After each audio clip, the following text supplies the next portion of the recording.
여러분, 7교회 가운데 마지막 교회인 라오디게아, 이 뜻은 백성을 심판하다 또는 심판받는 백성, 그런 의미를 가지고 있습니다.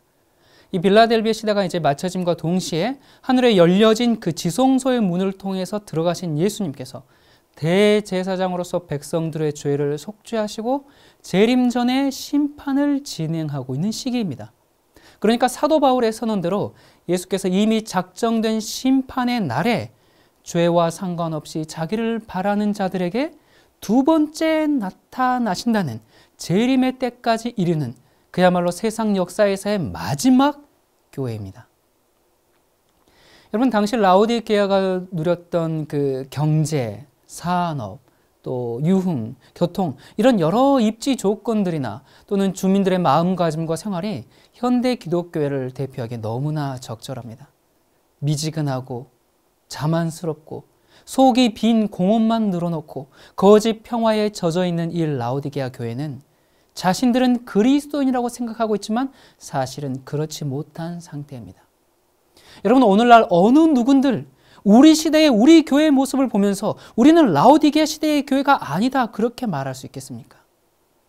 나는 부자라 부요하여 부족한 것이 없다고 말하는 그것이 바로 이 교회, 이 시대의 모습이 아닙니까? 바로 이 시대의 이런 특성 때문에 라오디게아 교회는 미지근한 시대 또는 예수님을 메스꺼리게 만드는 이 교회 시대라고 불려지고 있습니다. 여러분, 이 라오디게아 이 교회는요, 아주 토지가 비옥했죠. 그리고 발달된 도로를 통해서 상업, 농업, 여러 가지 산업의 중심지가 되었기 때문에 당시 세계에서 가장 부유한 도시 가운데 하나였습니다. 돈이 많았기 때문에 금융과 은행이 발달해서 이 동방 지역의 외환 업무까지 취급했는데, 이때 로마의 정치가 키케로도 이곳에서 그 자기의 신용장을 현금으로 바꾸었다고 합니다. 라오디게아 시민들은 재정적으로 여유로웠기 때문에 그 서기 60년에 대지진이 있었죠. 그때 도시가 파괴되었는데, 그때 이제 이 로마 정부가 복구비를 지원하겠다, 그렇게 이제 지원하겠다고 말을 했는데도 그것을 거절하고 자기들 힘으로 그렇게 재건했을 정도로 아주 자존심이 강했고 또 부에 대한 자만심이 하늘을 찌를 tes습니다. 돈을 좋아하고 계산적이고 또 가진 것으로 자만하는 이 현대 기독교의 신자들을 적절히 대표하고 있는 라오디게아. 이렇게 궁할 줄 모르는 이 은행가와 또 상인 같은 이 라오디게아 교회를 향해서 예수께서는 이렇게 말씀하십니다. 내가 말하기를 나는 부자라 부요하여 부족한 것이 없다 하나 내 곤고한 것과 가련한 것과 가난한 것과 눈먼 것과 벌거벗은 것을 알지 못하도다. 예수께서 이렇게 통렬히 꾸짖으셨습니다. 여러분, 참으로 라오디게아 교회 이 사람들은 아무 아쉬운 것이 없을 만큼 넉넉했기 때문에 하나님까지 필요하지 않게 된 그런 지경에 이르렀습니다. 풍부한 물질 문명의 혜택에 잠겨서 진정한 신앙을 잃어가는 현대 기독교인들의 모습을 보게 됩니다. 여러분, 여기 계시록이 쓰이던 이때 당시에는 라오디게아에 흐르는 이제 그 리쿠스 강이 있었는데요. 이 리쿠스 강의 계곡은 참으로 아름다운 것이었습니다. 이 라오디게아에서 한 10km쯤 떨어진 이 히에라볼리 이 이제 그 온천들이 있었는데요. 거기에는 아주 풍부한 광물질들이 포함되어 있는데 계곡을 따라서 이제 흘러서 라오디게아로 이제 들어옵니다. 그러니까 이 히에라볼리의 이 온천의 이 뜨겁던 물이 이제 10km 가까이 계곡을 흐르는 동안 이 미지근해지면서 라오디게아에 이르죠. 여기를 파묵갈레라고 하죠. 이 히에라볼리를요. 자, 이 광물질이 아주 짙게 이용된 이 미지근한 물은 목욕에는 좋을지 모르지만 마시면 누구나 비위가 거슬려서 즉시 구토를 일으키는 그런 물이었습니다. 여러분, 이런 현상은 라오디게아 신자들의 그 미지근한 신앙 상태와 흡사해서 예수께서는 내가 이같이 미지근하여 더웁지도 아니하고 차지도 아니하니 내 입에서 너를 토하여 내치리라, 이렇게 역겨워하시는 말씀을 하게 됩니다. 여러분, 이처럼 이 리쿠스 계곡을 따라서 이제 발달된 이 각종 온천들 또 휴양지, 이곳에는 이제 각처에서 병을 고치러 오는 사람들과 또 관광을 위해서 모여드는 사람들을 항상 붐볐습니다. 이토록 편리하고 또 번영한 도시에서 라오디게아인들은 잘 먹고 잘 입고 잘 살면서 돈벌이에 정신을 쏟아서 은행 예금을 늘리면서 또 번 돈으로 관광과 유흥을 즐기고 또 스포츠에 관심을 쏟으면서 편리한 교통을 이용해서 이리저리 왕래하면서 아주 분주하게 살아갔습니다. 마음과 시간 쓸 때가 너무 많고 바빠서 자신들의 신앙 상태나 하나님을 생각할 겨를도 없이 영혼이 줄일 대로 줄인 그들. 현대 기독교인들의 영적 현실과 얼마나 흡사한 모습을 보여주고 있습니까? 결국 라오디게아 이 도시는 이슬람 세력인 이 오토만 투르크에 의해서 점령을 당하고 현재는 이제 폐허가 된 채 이웃 도시를 짓는 채석장으로 쓰여지고 있습니다. 그토록 자만스럽던 그 도시의 무상함을 우리가 실감하고 있는 겁니다. 잠언에는 이렇게 말씀하셨죠. 교만은 패망의 선봉이요 거만한 마음은 넘어짐의 앞잡이니라. 이 라오디게아는 이 유명한 의학교가 세워져 있었습니다. 그러니까 의대가 있었기 때문에 거기엔 유명한 의사들도 많았습니다. 이 의대에서는 특히 눈에 바르는 안약과 또 귀에 바르는 연고 제조로 아주 유명했는데요. 여기에 안약은 전 세계로 수출되고 있었습니다. 그러니까 이렇게 유능한 의사가 있었죠. 또 안약으로 이름난 이 라오디게아 신자들은 스스로를 가장 눈이 밝고 귀가 밝은 줄 안 나머지 하나님 앞에서 영적인 소경이 된 줄도 몰랐습니다. 이렇게 영적인 시력을 상실한 이 가련한 라오디게아 신자들을 향해서 예수께서는 영혼의 안과 의사가 되셔서 너의 눈먼 것을 알지 못한다 그렇게 진단하고 계시는 겁니다.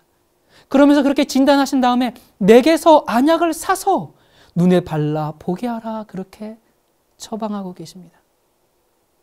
들을 것 많고 볼 것 많고 아는 것 많은 세상에 살면서 스스로 지혜와 총명이 있는 줄로 자만하고 있는 현대의 기독교인들에게 얼마나 더욱 절실한 처방이 아닙니까? 여러분, 여기 라오디게아 교회가 세워진 것은 사도 바울이 에베소에서 3년 정도 머무는 동안 그곳에 복음이 전파된 결과죠. 그러니까 바울이 직접 라오디게를 방문했다라는 이제 그런 기록은 없습니다만 이 골로새서에 보면 라오디게아의 그 교회에 이제 편지를 보내는 내용이 나옵니다. 이곳에서 여러 차례의 종교회의가 열렸었는데요. 364년 32명의 감독이 참석한 그 유명한 라오디게아 종교회의가 개최된 곳이 바로 이 라오디게아입니다.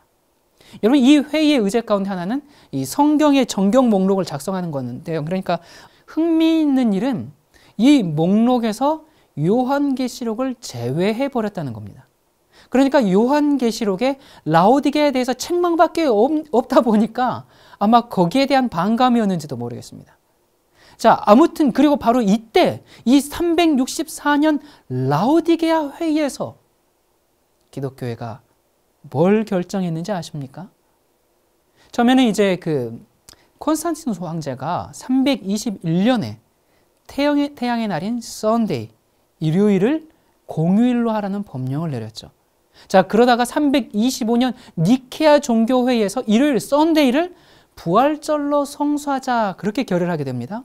그리고 약 20년 후에 343년 사르디카 회의에서는 일요일은 부활의 날이니까 주님의 날, 로드스데이로 부르자라고 해서 오늘날 주일이라고 불려지게 됐습니다. 자, 그러다가 또 20년이 드디어 이제 이렇게 흐른 다음에 그럼 언제가 됐어요? 364년. 바로 이 라오디게아 종교회의에서 일요일을 준수하는 것을 공식적으로 인준할 뿐만 아니라 안식일에는 일을 해야 하고 주일인 이 로드스데이인 이 주일인 일요일엔 일하지 말라. 그리고 유대인처럼 안식일을 지키면 그리스도로부터 저주를 받을 것이라는 그런 종교법을 만들어서 선언하게 됩니다. 그러니까 초대교회부터 정말 200년 이상 계속된 이 로마 제국의 핍박을 죽도록 충성함으로써 이긴 이 그리스도 교회가 종교의 자유와 온갖 호의를 베풀면서 타협을 시도한 이 콘스탄티누스 황제의 정책에 의해서 쉽사리 넘어가 버린 것이고, 정말 예수님 당시의 종교 지도자들의 그런 처신에 불과한 회의가 되어버리고 만 것입니다. 여러분, 마태복음 15장에 보면 이런 말씀이 있습니다. 너희는 어찌하여 너희 유전으로 하나님의 계명을 범하느냐. 이 백성이 입술로는 나를 존경하되 마음은 내게서 멀도다. 사람의 계명으로 교훈을 삼아 가르치니 나를 헛되이 경배하는도다. 그리고 또 계시록 22장 18절과 19절에 보면 만일 누구든지 이것들 외에 더하면 하나님이 이 책에 기록된 재앙들을 그에게 더하실 터이요. 만일 누구든지 이 책의 예언의 말씀에서 제하여 버리면 하나님이 이 책에 기록된 생명나무와 및 거룩한 성의 참여함을 제하여 버리시리라. 라오디게아 교회 사자에게 편지하기를 아멘이시요 충성되고 참된 증인이시요 하나님의 창조의 근본이시니가 가라사대. 여러분, 아멘은 히브리어죠. 히브리어인데 전 세계 모든 나라 그리고 모든 성경에서 그 뜻을 번역하지 않고 그냥 그대로 아멘이라고 쓰고 있습니다. 그러니까 진실합니다. 또 참으로 그렇습니다. 정말 그렇게 되기를 원합니다. 그러한 이 뜻을 이제 가지고 있죠. 그래서 아멘이 이 사람의 이름으로 쓰여진 것은 이것뿐입니다. 여기에서 예수 그리스도를 뭐라고 불렀어요? 아멘이다. 그렇게 말씀하셨어요. 그러니까 참으로 진실하다. 그것을 가장 힘있게 강조한 표현입니다. 여러분, 예수 그리스도는 자신이 진리이시기 때문에 그분의 말씀과 하시는 일은 참일 뿐만 아니라 정말 꼭 그렇게 되어집니다. 그리스도는 자신의 말씀에 또 자신이 진실한 스스로의 보증이 되시는 겁니다. 여러분, 이 라오디게아 교회 편지는 7 교회에 대한 마지막 편지이기 때문에 지금까지 전달된 모든 내용의 진실성을 최종적으로 보증하는 것입니다. 그래서 이 라오디게아 편지를 거절하는 사람들에게는 다시 전해줄 다른 편지가 없습니다. 아멘은 다시 없을 것입니다. 모든 책망, 모든 격려, 모든 약속할 수 있는 모든 보상과 허락은 이제 이미 다 주어졌습니다. 이제 7 교회에 보낸 이 편지를 받는 사람들이 믿든지 믿지 않든지 행하든지 행하지 않든지 그대로 집행된다. 아멘이라는 사실을 이토록 강한 표현으로 천명하신 것입니다. 그리고 여기에 이제 보면 또 뭐라고 말씀하셨습니까? 예수께서 창조의 근본이신 분이다. 그렇게 자신을 소개하고 계십니다. 창조주 하나님이시다라고 강조하고 있습니다. 여러분, 아리우스나 또 여호와의 증인의 주장처럼 예수께서 최초로 지음받은 그런 피조물이 아니라 오히려 모든 것의 창조를 시작하신 분이시요, 또 모든 것을 있게 하신 창시자이시요, 동시에 모든 것을 존재하게 하신 창조의 근원이심을 강조하고 있습니다. 여러분, 19세기부터 시작한 진화론, 유물론, 또 고등비평, 또 무신론과 여러 가지 불신 사상들이 이 팽배한 라오디게아 시대의 이 사조에 대해서 하나님께서 자신의 존재를 옹호하시는 말씀이십니다. 자, 이 교회에 참 유감스럽게도 이 라오디게아 교회는 단 한마디의 칭찬도 없는 그런 유일한 교회입니다. 이 교회가 정말 칭찬받을 일은 하나도 없는데도 칭찬받기를 서로 좋아하고 가장 좋아하는 오늘날 신자들의 상태를 볼 때 우리는 정말 라오디게아 시대의 이 한심스러운 비극을 보게 됩니다. 칭찬을 하셔야 할 예수께서는 거의 절망적인 책망만을 계속하고 계시는데 이 책망투성이의 이 교인들은 칭찬받기만을 좋아하고 있으니 이를 어쩌면 좋겠습니까? 여러분, 그렇다면 이 칭찬 없는 책망의 말씀을 들어야 할 대상들이 누굽니까? 옆집 박 집사님이신가요? 이장로님이신가요? 김영재님입니까? 모든 기독교인들이죠. 여러분, 이 편지는 정말 예리하게 날이 선 칼처럼 모든 교회, 모든 신자들에게 전해져야 합니다. 또한 특별히 이 마지막 시대를 살고 있는 하나님의 백성들은 더욱 귀담아 들어야 합니다. 여러분, 우리는 이 시대를 사는 이 특권과 책임에 정말 합당하게 살고 있습니까? 대다수의 신자들이 그냥 정말 미지근한 공헌자들 아닙니까? 교인이라는 이름은 가졌는데 열성은 없습니다. 진리를 사랑한다고 공헌은 하지만 헌신에는 결여도 있습니다.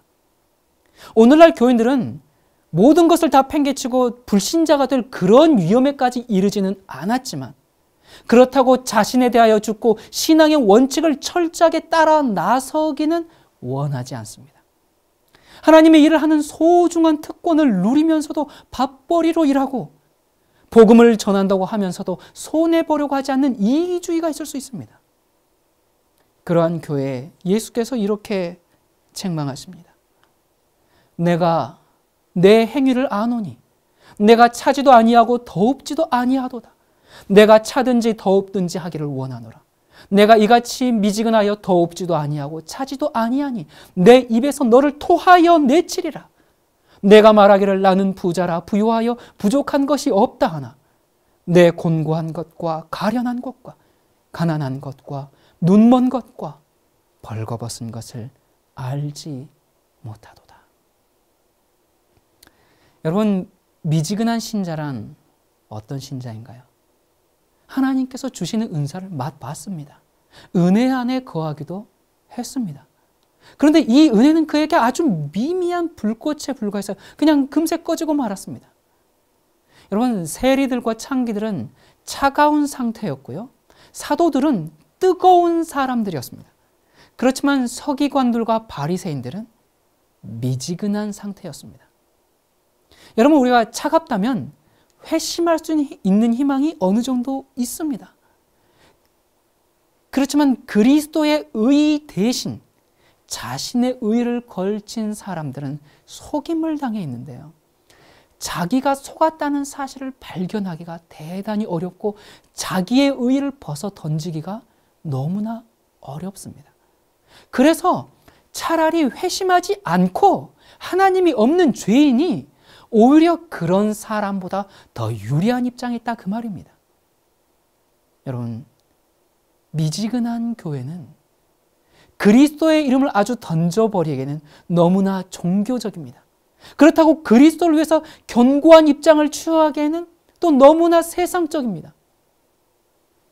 거칠에는 대단하지만 진정한 그리스도교의 정신은 거의 없습니다. 행위는 풍성한데 믿음은 결핍되고 공헌은 흔한데 여기에 따르는 영적인 생활은 거의 없습니다. 신앙과 세속을 적당히 섞어 놓았습니다. 여러분, 미지근한 것은 단순히 그냥 미지근할 뿐만 아니라 예수 그리스도의 속을 메스꺼리게 만드는 그러한 신앙입니다. 여러분, 예수께서 뭐라고 말씀하십니까? 차든지 덥든지 하기를 원하노라. 그렇게 말씀하셨습니다. 여러분, 더운 상태라는 것은 하나님의 은혜에 계속 접촉되어서 마음은 거룩한 사랑으로 뜨거워지고 행동은 남을 위한 삶으로 특징 지어진 그런 상태를 의미합니다. 여러분, 차가운 상태란 뭡니까? 지금까지 은혜의 능력에 접촉돼 본 적이 없는 사람의 상태예요. 그래서 이런 사람은 하나님의 역사하심에 이르게 되면 그는 열렬하고 열성 있는 그리스도인이 될 수도 있기 때문에 항상 희망이 있는 사람의 경우입니다. 그에게는 아직 복음이 시도된 적이 없고 따라서 실패된 적도 없는 사람입니다. 다시 말해서 영적인 생명에 접촉된 적이 없는 거듭나지 않은 이방인들이죠. 그래서 차다는 것은 아직 열을 받아본 적이 없기 때문에 찬 것일 뿐입니다. 자, 그렇다면 왜 미지근한 기독교인이 이방인보다, 세상 사람들보다 더 잘못됐는가? 여러분, 미지근한 신자들이 차라리 주님을 얘기하지 않는 게 주님을 더 기쁘게 할 것입니다. 여러분, 그들은 믿지 않는 사람들에게 장애물이 됩니다. 하나님을 조롱하게 만듭니다. 여러분, 오늘날 기독교를 사람들이 기독교로 부르도록 만든 것이 세상 사람들입니까? 아닙니다. 나는 문제가 없다. 그렇게 생각하는 바로 기독교인들이 그렇게 만든 겁니다. 입술로는 하나님께 매우 가까운데 마음과 행위로는 하나님에게서 먼 신자들입니다. 예수께서는 이런 교회에 내 입에서 너를 토하여 내치리라. 여러분, 예수께서 라오디게아 교회에 이렇게 단도직입적으로 입장을 밝히셨습니다. 토하여 내치겠다. 여러분, 이 표현은 회개하느냐 안 하느냐에 따라서 내칠 수도 있고 아닐 수도 있지만, 그러나 결정은 분명하고 곧 시행될 것임을 강력하게 말씀하고 있습니다. 여러분, 예수께서 정말 메스꺼리도록 싫어하시고 나무라시는 것은 뭐냐면 무관심한 태도입니다. 현대 기독교인들은 예수님께 너무 무관심한 것 같습니다. 자기 사는데 너무 바쁩니다. 여러분, 신앙에는 중립이라는 게 없습니다. 하나님께서는 우리가 우상으로 삼고 있는 소중히 여기는 그 무엇들, 그 사랑하는 그 무엇들을 내버리도록 하기 위해서 우리에게 시련을 허락하십니다. 여러분, 만약 누구든지 진리에 순종함으로써 정결하게 되지 못하고 그들의 이기심과 자만과 악한 감정을 정복하지 못한다면 예수께서는 그들이 우상과 연합하였으니 내버려두라라는 선고를 하실 수밖에 없습니다. 여러분, 오늘날 교회, 또 오늘날의 신자는 그러한 구토 직전의 상태가 아닙니까? 사람들은 이러한 소리를 듣기 싫어할 것입니다. 그러나 교회의 운명이 달려있고 우리 영혼의 영생이 달려있는 문제입니다. 우리는 회개해야 하고 말씀에 순종함으로 순결한 신자가 되어야 합니다. 자, 여기 말씀 계속 보겠습니다. 내가 말하기를 나는 부자라 부유하여 부족한 것이 없다 하나 내 곤고한 것과 가련한 것과 가난한 것과 눈먼 것과 벌거벗은 것을 알지 못하도다.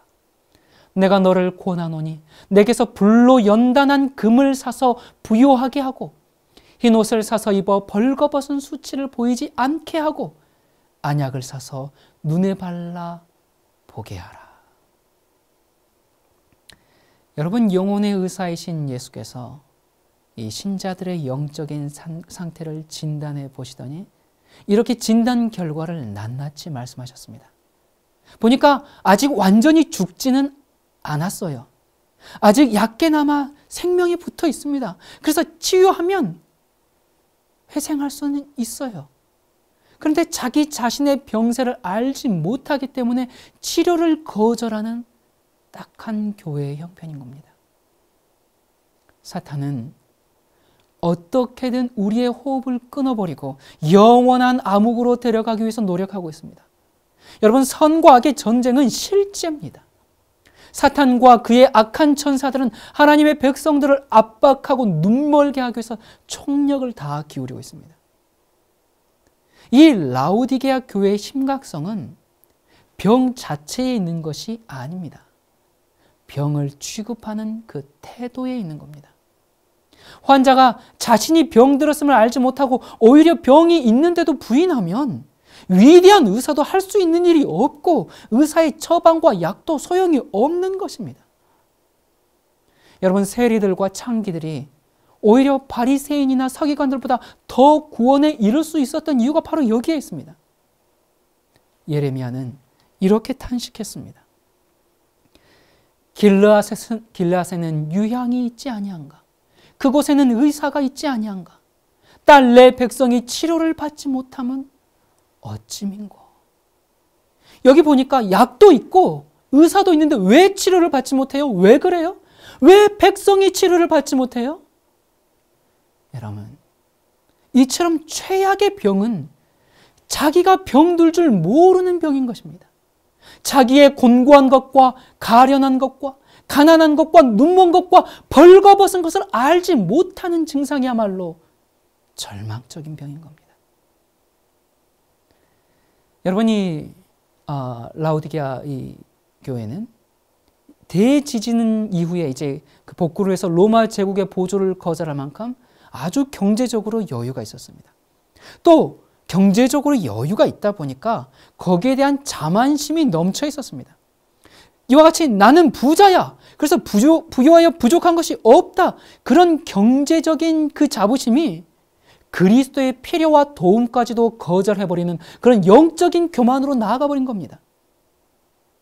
여러분, 자기 증상을 모르는 병만큼 거의 소망이 없고 치유가 어려운 죄는 자만과 교만입니다. 이것은 모든 성장을 방해합니다. 여러분, 사람이 자신의 성격의 결함을 가지고 있으면서도 이것을 깨닫지 못할 때, 그러니까 자기 만족에 빠져서 자기의 결점을 볼 수 없는데 어떻게 정결해 줄 수가 있겠습니까? 여러분, 자만과 교만만큼 하나님께 거슬리고 자기 영혼을 위험하게 하는 것은 없습니다. 모든 죄들 가운데서 이것은 가장 고치기가 어려운 것입니다. 여러분, 오늘날 교회와 선교 기관들은 자금의 부족 때문이 아니라 오히려 너무 많은 자금 때문에 그 정신들이 망가져 왔습니다.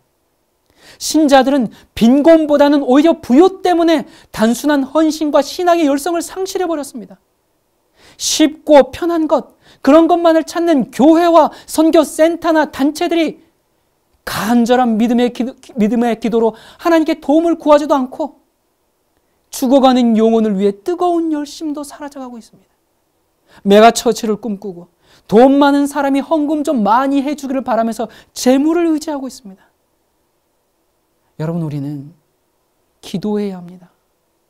하나님이시여, 오늘날 교회를 위해서, 오늘날 선교센터를 위해서 빌 게이츠 같은 그런 재벌보다는 웨슬리처럼 경건하고 위필드처럼 열정 있는 종들을 보내주시옵소서.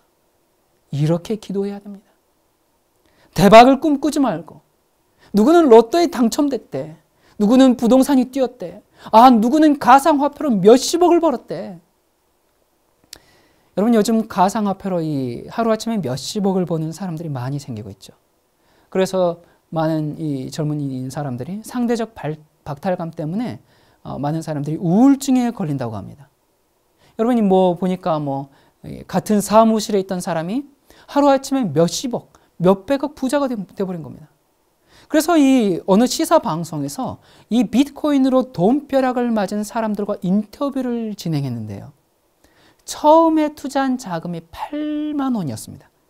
그것이 불어나서 불과 1, 2년 새에 280억이 되었다고 합니다. 그리고 인터뷰를 하는 그 2시간 동안에 약 30억이 늘어났답니다. 그러면서 2천만 원을 바로 현금화하는 그런 이제 방송이 나왔었죠. 여러분, 부럽습니까? 지금이라도 늦지 않은 것 같으니까 정말 빨리 투자해야 할 것 같습니까? 여러분, 그런 것 쫓아가다가는 대박이 아니라 쪽박을 차게 됩니다. 물론 세상에서는 횡재할 수 있겠죠. 하지만 그 마지막이 과연 주님의 품일까요? 여러분, 교회는 무일푼일지라도 땡전 한 푼 없을지라도 우리는 살 수 있는 겁니다. 우리에게 필요한 것은 재물이 아닙니다. 그리스도의 자산은 무엇입니까? 그것은 그리스도만을 전적으로 의지하도록 시련을 통해서 배운 경험적인 신앙뿐인 겁니다. 여러분, 오늘 우리는 예수 그리스도와 살아있는 신앙의 경험, 산 체험을 가져야 합니다. 돈으로는 그 경험을 살 수가 없습니다. 돈 많은 라오디게아 교회는 바로 이 신앙의 자산에는 거지처럼 가난해 버렸던 것입니다. 여러분, 우리의 이기심이 저울에 달려지고 있고 그 악의 중량은 점점 무거워져 있지 않습니까? 오늘날 교회는, 우리의 신앙 상태는 가난하고 비참하고 눈멀고 벌거벗지 않았습니까? 많은 신자들이 정말 예수께로부터 오는 한 줄기의 빛도 가지고 있지 못하면서 자신들을 선한 그리스도인이라고 스스로를 아첨하고 있습니다. 그들은 하나님의 은혜에서 새롭게 되는 것이 무엇인지를 모릅니다. 하나님과 함께 살아있는 경험이 없습니다. 여러분, 우리 주변에 이 교회들이 참 많습니다. 편의점보다 많다고 하죠. 쇼핑몰처럼 화려하고 또 큽니다. 그러나 우리는 겸손과 인내와 믿음과 사랑과 자기 부정과 희생 정신에 있어서는 대단히 결핍되어 있습니다. 하나님의 백성 가운데 죄가 득세하고 있습니다. 라오디게아 교회에 보낸 편지가 받아들여지지 않고 있습니다. 여러분, 그리스도의 속히 오심을 고대한다고 공언하는 많은 사람들이 이 세상에 맞춰가고 있으면서 하나님께서 인정하시는 것보다 사람들의 박수갈채를 더욱 열렬히 추구하고 있습니다. 세상 사람들이 기독교인이라고 알아보는 유일한 것은 그들의 그냥 공언뿐입니다. 말로는 예수를 믿는다 그렇게 하지만 행위로는 부인하는 신자들이 바로 현대 기독교인들입니다. 여러분, 교인들의 대화 속에 그리스도가 계십니까? 거짓과 비난과 술수와 음탕함과 자기 자랑과 욕설이 신자들의 입에 있는 이 참담한 현실, 지독한 이기주의에 빠져있는 이 교회 현실을 함께 가슴 아파해야 합니다. 함께 탄식하고 함께 회개해야 합니다. 다른 사람이 아니라, 다른 교회가 아니라 바로 나의 문제로 깨달아야 합니다. 나는 괜찮고 다른 사람, 다른 교회, 그렇게 생각하고 있는 그것이 바로 라오디게아의 질병인 것입니다. 여러분, 이 라오디게아 교회는 자기들이 가진 그 이름난 의대와 유명한 의사, 그리고 세계 시장을 석권한 안약으로 자긍했습니다. 육신의 눈은 자신들이 만든 안약을 발라서 세상 사물을 아주 잘 보았죠. 하지만 자기 자신의 속 사람을 살피는 시력인 영적인 통찰력은 밤중처럼 캄캄했습니다. 더 큰 문제는 자신을 보지 못한 정도가 아니라 잘못 보고 있는 데서 문제가 심각해집니다. 자신에 대하여서 영적으로 완전한 안전한 상태에 있다고 그렇게 속고 있는 것입니다. 그래서 자신들은 부유하기 때문에 아무것도 필요하지 않다는 그런 선언을 계속하고 있는 겁니다. 여러분, 이 지구 역사의 비극은 인간이 속임을 당하면서부터 비롯되었죠. 하와가 속았습니다. 가인이 속았습니다. 노아의 홍수 때는 8명을 제외한 모든 인간이 깜짝같이 속았습니다. 소돔의 날에는 일부 가족 외에는 모두 속았습니다. 예수 그리스도의 탄생 때도 몇 명의 사람밖에는 모두 속아서 그분을 알아보지 못했습니다. 심지어 아기 예수를 품에 안고 봉헌하던 그 제사장까지도 까맣게 속았습니다. 예수께서 이적과 능력을 베푸시고 하늘의 말씀을 선포하시는 것을 목격하면서도 유대 지도자들과 백성이 속았습니다. 그리고 마지막이 될수록 사탄의 능력은 더욱 증가되어서 할 수만 있으면 택간 자까지라도 속여 넘길 것입니다. 여러분, 우리가 어떻게 해야 속지 않을 수 있을까요? 우리는 매일 성령의 지도를 받아야 합니다. 그렇지 않으면 우리는 사탄의 지배를 받을 것입니다. 하나님께 전적으로 헌신하지 않은 사람들은 그들이 그리스도의 일을 하고 있다고 그렇게 자랑하지만 실제는 사탄의 일을 하면서 다른 사람을 괴롭게 하고 있는지도 모릅니다. 사탄은 성령의 지배 아래에서 확고하게 서 있지 않는 모든 사람의 마음을 지배하고 있습니다. 많은 사람들이 너무 그렇게 염려하지 말라고 소리칩니다. 너무 그렇게 신앙을 어렵게 하지 말라고 소리칩니다. 나는 이 정도면 됐다고 스스로를 안심시킵니다. 여러분, 참으로 두려운 일입니다. 스스로에게 눈이 멀었습니다. 어둠을 빛으로 삼고 빛을 어둠으로 삼고 있는 사람이 너무나 많습니다. 하나님을 대적하여 죄를 짓고 있으면서도 자신들은 오르며 하나님께서 자기들을 받아주셨다고 스스로를 믿게 만드는 것보다 두려운 일이 없습니다. 여러분, 이토록 비참하리만큼 자신에 대해서 눈을 멀고 속기까지 하게 된 이유가 무엇일까요? 여러분, 우리의 주의를 끄는 그런 수많은 욕구와 유혹들에서 돌아서야 합니다. 거기에는 시간을 낭비하고 목숨을 걸지만 결국 그거 아무것도 아닌 것들입니다. 여러분, 정말 아무것도 아니지 않습니까? 정말 그렇지 않습니까? 사탄은 여러 가지 사정으로 우리의 길을 막고 세상 재물로 농락하고 지기 어려운 무거운 짐을 지게 하고 이 세상 근심과 걱정으로 번뇌하게 하고, 그래서 도둑이 밤에 오는 것처럼 시련의 날이 우리에게 갑자기 이르도록 하려는 것입니다. 여러분, 사탄은 우리의 시선을 돈벌이와 스포츠 또 현대 유행에 한눈 팔게 하고 있습니다. 지치도록 일을 하고 그러는 동안 영혼을 위해서 마음을 기울일 여지가 없어지게 만들고 있습니다. 스포츠가 종교가 되어버렸습니다. 쇼핑이 우상이 되어버렸습니다. 이런 여러 가지 방법으로 사람들의 관심의 초점을 끊임없이 밖으로 유도해서 자신의 영적 상태에 대해서는 완전히 눈을 멀게 만들어버립니다. 기도할 시간을 빼앗아가 버리고 말씀을 묵상할 마음이 없어지게 만들어버립니다. 자기의 영혼에 대해서 깊은 관심을 가질 수 없는 사람에게 그리스도는 관심밖에 대상이 되어버린 겁니다. 그래서 마음문 밖에 그냥 서 계시는 겁니다. 이렇게 되면 결국 라오디게아 신앙은 파산에 이르는 것입니다. 여러분, 또 우리의 눈을 멀게 하는 또 하나의 매체가 있죠. 다른 어떤 것보다도 능력 있는 우상입니다. 강도, 살인, 방화, 폭력, 고문, 강간, 불륜, 신접, 온갖 죄악과 퇴폐를 선물해주는 TV. 여기 이런 글이 하나 있습니다. 사랑받는 강도. 우리 집에 강도가 들었습니다. 밤중에 남몰래 창문을 넘어 숨어 들어온 것이 아니라 밝은 대낮에 버젓이 대문으로 들어왔습니다. 그는 금은이나 값나가는 보석을 찾으려고 복도를 살금살금 걷지도 않았습니다. 이런 것들은 그가 찾고 있는 게 아니었으니까요. 그는 안방의 제일 좋은 자리에 버티고 앉았습니다. 그리고 그 자리에서 날마다 훔치는 일을 계속했습니다.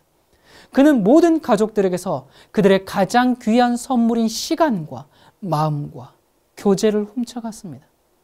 하나님께서 가족들에게 나누어 주신 선물인 시간을 버젓이 마음 놓고 미안한 기색도 없이 훔쳐갔는데, 그 시간이야말로 그 전까지는 고상한 취미와 독서, 만들기와 음악을 위해 사용하던 것이었고 집안의 일들을 위해 요긴하게 쓰던 시간들이었으며, 헌신과 명상과 기도로, 그리고 집안의 어린아이에게는 성경을 가르치는 시간들이었는데, 이 엄청난 도둑이 그 모든 걸 훔쳐가 버렸습니다.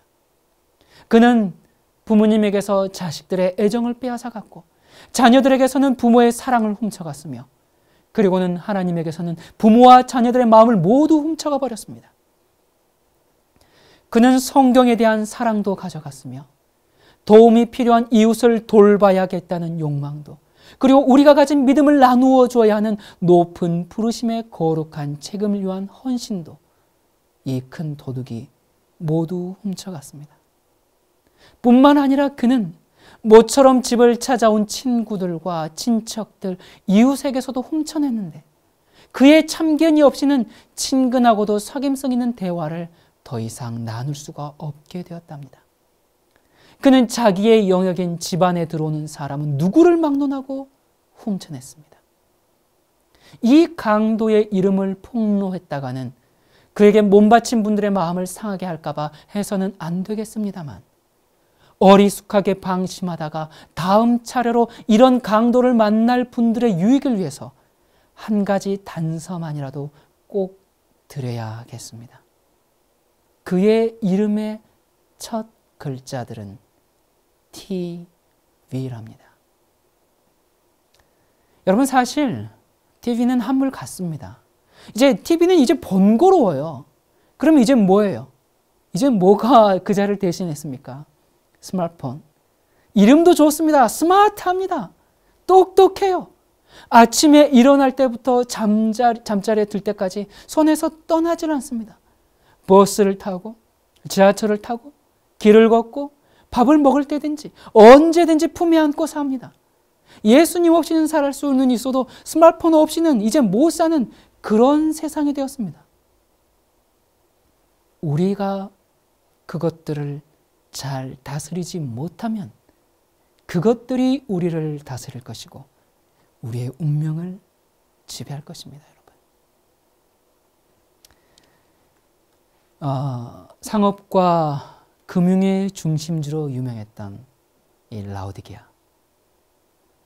여기 신자들은 개인의 신리만을 추구하는 그런 영리주의에는 철저했습니다.